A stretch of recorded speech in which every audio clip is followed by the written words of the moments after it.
नमस्कार, मैं हूं अभिषेक त्यागी। इस वक्त पाकिस्तान और अफगानिस्तान के रिश्ते किस तरीके के हैं हर कोई जानता है, लेकिन अब इन रिश्तों में एक अलग तरीके की कहानी गढ़ी जाने लगी है।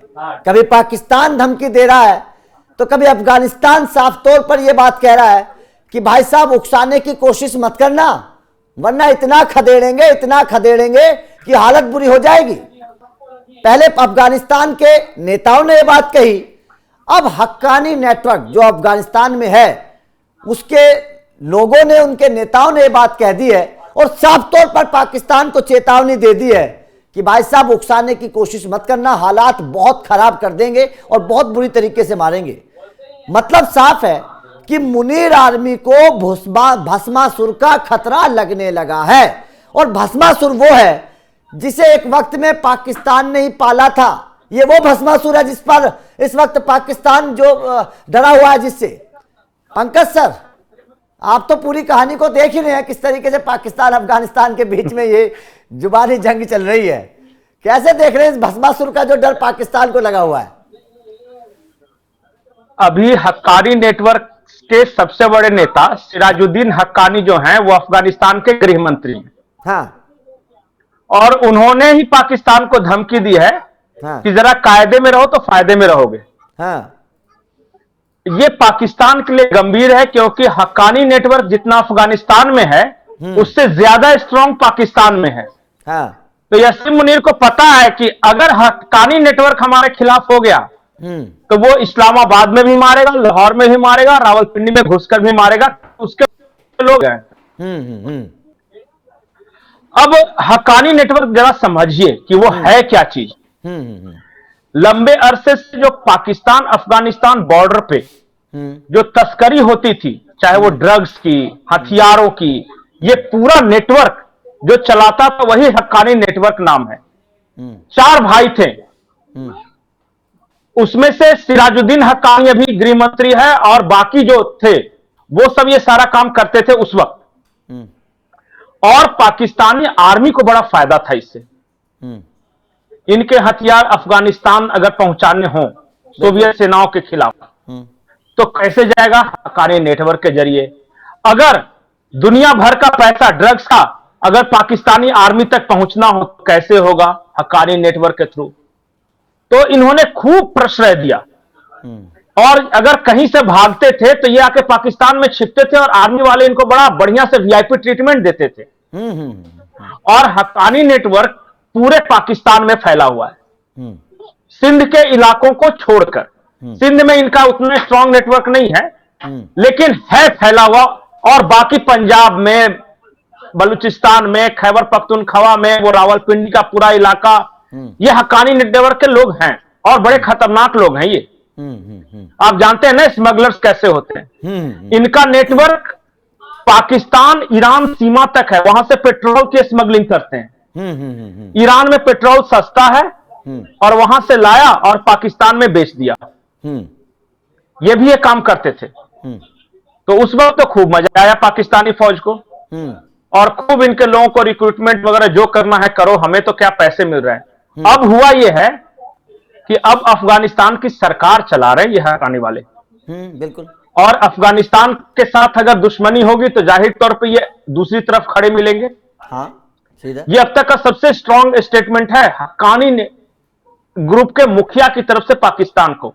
इसलिए पाकिस्तान के हाथ पांव फूले हुए हैं कि अरे चलिए, वहां तालिबान पता है 3-4 तरह का तालिबान है। जैसे तालिबान हम किसी एक यूनिट को लेते हैं, नहीं, वहां ऐसा नहीं। वहां एक कांधारी तालिबान अलग है, जो कांधार वगैरह के इलाके में रहते हैं वो। ये हक्कानी नेटवर्क उसी तालिबान का हिस्सा है। और अब तो उसमें से ताजिक, हाजिरा, ये सब भी कुछ लोग जुड़ गए हैं। एक तालिबान है जो कि काबुल के आसपास जो नीचे की पहाड़ी तहटी में, जैसे टीटीपी, वो भी तो एक तालिबान ही है। तहरीके तालिबान पाकिस्तान नाम रखा है। सब मिलकर एक तालिबान बनाते हैं और सारे मिलकर वो सरकार चला रहे वहां पे। सर, आपने तो ये सिराजुद्दीन हक्कानी का जिक्र किया, मैं थोड़ा सा यहां पर आपको रोकना चाहता हूं। ये वही तो है जिसको पाकिस्तान एक वक्त में पाल रहा था, आईएसआई को पनाह देता था। आपने सब कुछ नहीं, आईएसआई का ही क्रिएशन है जी। आईएसआई का क्रिएशन ही ये है, क्योंकि अब खुद तो पाकिस्तानी सैनिक जाके स्मगलिंग करेंगे नहीं, या हथियारों की इधर उधर डिलीवरी करेंगे नहीं, तस्करी। तो इन्होंने अपने लोग में क्रिएट किया एक ऑर्गेनाइजेशन, जिसका नाम दिया, एक नेटवर्क जो क्रिएट किया, उसी नेटवर्क का नाम तो हक्कानी नेटवर्क दिया है। और जो मैं इंटरेस्टिंग बात आपको बता रहा हूं कि हक्कानी नेटवर्क जो है वो आईएसआई में भी अंदर तक घुसी हुई है, क्योंकि इनके लोग आईएसआई में रिक्रूट होते हैं और आईएसआई के लोग हक्कानी नेटवर्क में जाते थे। किसी जमाने में इन लोगों ने मर्डर करवाए हैं पाकिस्तानी फौज के लिए भाई, ईरान के अंदर जाके, अफगानिस्तान के अंदर। एक नेता थे नॉर्दर्न अलायंस के, अहमद शाह मसूद उनका नाम था, और आरोप यह है कि अहमद शाह मसूद की हत्या करवाई थी आईएसआई ने इसी हक्कानी नेटवर्क का इस्तेमाल करते हुए। नॉर्दर्न अलायंस के दो बड़े लीडर हुआ करते थे, अब्दुल रशीद दोस्तम और ये अहमद शाह मसूद। तो अहमद शाह मसूद को की हत्या हुई थी 2013 में, और इसी नेटवर्क का इस्तेमाल करते हुए अमेरिका के कहने पर पाकिस्तानी फौज ने या आईएसआई ने मरवाया था, और हक्कानी नेटवर्क द्वारा। तो समझिए कि कितना एक दूसरे से गुथे हुए हैं ये लोग। और अगर सिराजुद्दीन हक्कानी धमकी दे रहे हैं, देखिए अगर तालिबान में अगर उसका विदेश मंत्री धमकी दे या कांधारी तालिबान धमकी दे तो ये बहुत ज्यादा परवाह नहीं करते, लेकिन ये दो वजीरिस्तान, वहां एक प्रोविंस है, साउथ वजीरिस्तान पाकिस्तान में है, अगर वहां का कोई नेता धमकी दे रहा है, या बॉर्डर एरिया में काम करने वाले क्वेटा वगैरह में इनका हेडक्वार्टर हुआ करता था हक्कानी नेटवर्क का, अगर ये सब अगर धमकी दे रहे तो समझिए पाकिस्तान के अंदर घुस के एक तरह से धमकी है ये। बिल्कुल। और उन्होंने अभी बड़े प्यार से, बड़े कायदे से समझाया कि देखो जो तुम्हारी समस्या है ना, तुम अपने देश में उसको सलटाओ, अगर उसको अफगानिस्तान ले आने की कोशिश करोगे ना तो तुम्हें पता है कि हम क्या कर सकते हैं। इनके पास इतनी ताकत है कि असीम मुनीर को मरवा दे, शहबाज शरीफ को मरवा दे, इतना नेटवर्क है पाकिस्तान के अंदर। इनसे हर कोई डरता है। तो सर इस लिहाज से पाकिस्तान का चप्पा चप्पा इनका जाना हुआ है। इस लिहाज से तो सर पाकिस्तान के लिए बहुत बड़ी खतरे की घंटी है हक्कानी नेटवर्क। मुझे पता है कि ये जो पंजाबी फौज है ना, कभी भी हक्कानियों से नहीं टकराएगी, क्योंकि इनको पता है कि कहां मारेंगे घुस के और कैसे कैसे मारेंगे, इनको खुद नहीं पता चल सकेगा। किसी जमाने में परवेज मुशर्रफ पर यह आरोप था कि बेनजीर भुट्टो की हत्या करवाई है, लेकिन उसी जांच रिपोर्ट में यह भी आया था कि हक्कानी नेटवर्क के किसी एजेंट का इस्तेमाल करते हुए हत्या की गई। तो जरा सोचिए कि जो बेनजीर भुट्टो को मरवा सकता है, जो अहमद शाह मसूद को मरवा सकता है, जो पूरे इलाके के ड्रग्स बिजनेस को कंट्रोल कर सकता है, जो ईरान से पेट्रोलियम और कच्चे तेल का पूरा इधर उधर स्मगलिंग का काम कर सकता है, और जो अफगानिस्तान का गृह मंत्री बन सकता है, वो पाकिस्तान का क्या हर्ष कर सकता है, यह भी सोचने वाली बात।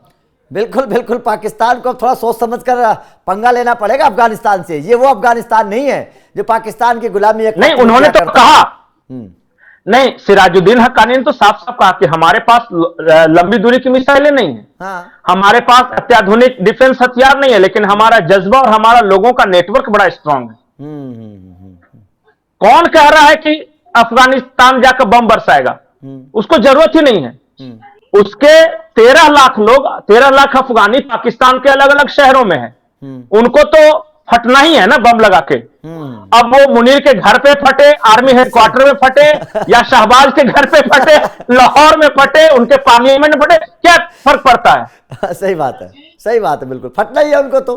तो भैया पाकिस्तान को थोड़ा सोच समझ कर रहना पड़ेगा। अफगानिस्तान से मत टकराओ, बस ये ध्यान रखो, अफगानिस्तान से टकराओगे तो भैया बहुत बुरी मार खाओगे। खैर, इस खबर पर आपका क्या कहना है? जिस तरीके से हक्कानी नेटवर्क ने अब खुले तौर पर पाकिस्तान को कह दिया है कि भैया उकसाना मत, उकसाओगे तो बहुत बुरी तरीके से मार खाओगे। आप इस बयान को कैसे देखते हैं? कमेंट करके अपनी राय जरूर दीजिएगा।